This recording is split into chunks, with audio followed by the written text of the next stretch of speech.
Hey, today I'm going to show you how I made this Halo Infinite MEDAL Mashup, and bear with me because it's not an easy tutorial, and I'll try to keep it short, so let's dive right in. Alright, so first off you're going to need to sign in to Autocode in order to get an identity token, and that will allow you to access the Halo API. Alright, so what we're going to do first is just import a bunch of libraries that we're mainly going to use to download the images. Then we'll initialize the API as well as some variables such as the version of the API and an example gamer tag. So now we're going to extract all the medals in the game with this simple request.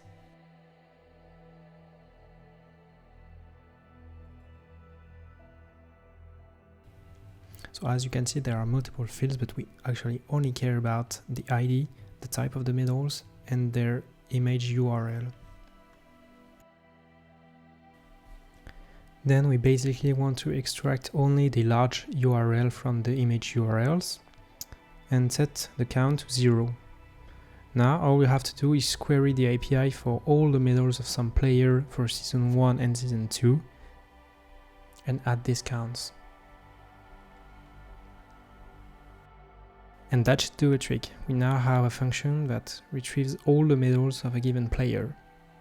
And I'm going to show you a quick tip on how to download all the medals images really quickly and also crop them a little bit because some medals do not fill the 256 pixels and that just looks bad on the final visualization.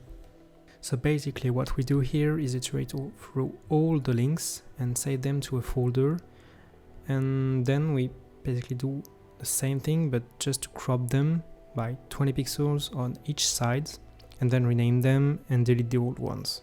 That's a bit messy, but that should do the trick. And finally, we need to export all that stuff in a graph format, and to do so we need a source column, a weight column. You don't need a type, even though you'll see why it can be useful, but you definitely need to export the image's path.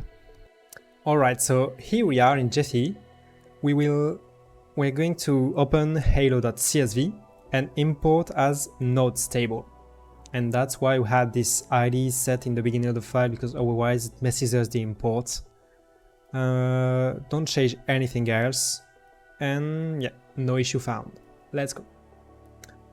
Go to the overview tab and there we have it. A bunch of just random black dots. But as soon as you go to this size tab and go to ranking, choose the weight attribute. And I think setting the minimal size 10 and max to 50 is good. You can go crazy there, that's up to you. But still, that's not really good. We have just very large ones and a bunch of smaller ones.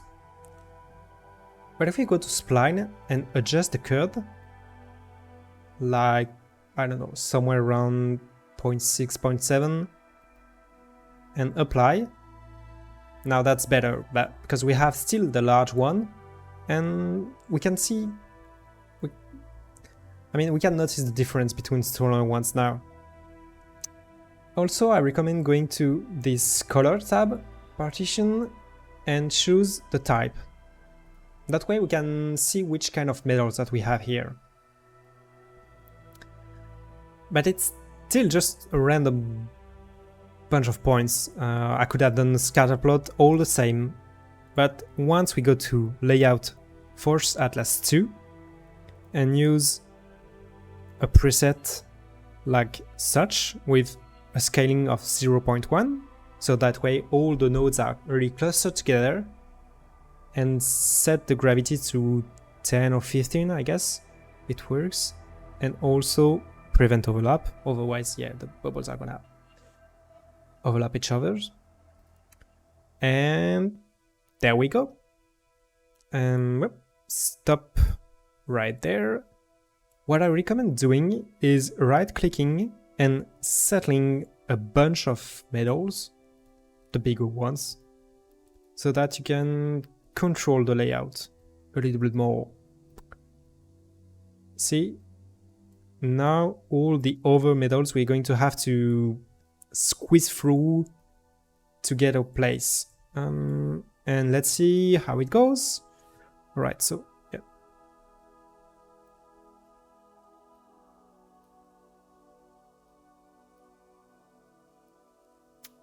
Oh, who are you there? All right. So I think this looks pretty nice. There's no color cluster or anything. I think it's good. So let's run just a little bit. All right. So now let's go over to the preview tab.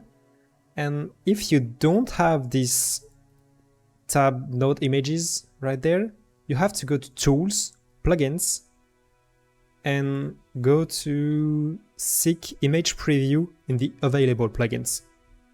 And once you've installed it, just restart the software, and there you have it. And just tick the render node as images, set your path, and once you hit refresh, that's it. Now let's also get rid of these ugly colors in the background. And there we go. There's really nothing more to it. Now you just could take a screenshot and be done with it, but what I like to do is export in an SVG format and then go to Illustrator in order to add a nice background.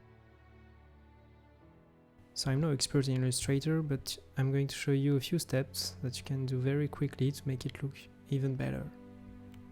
First, you want to recenter all the medals, then crop the canvas with the Shift+O tool, and basically we'll just draw a rectangle on top of the medals, set a nice circular gradient, set the color to something around 80% dark gray to 100% black, and send the rectangle to the back. And that's it.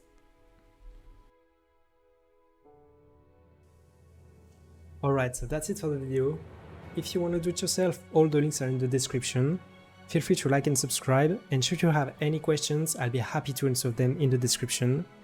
And also check out my Twitter, where I often post some crazy visualizations, and stay tuned because I might do a giveaway about this. Alright, bye!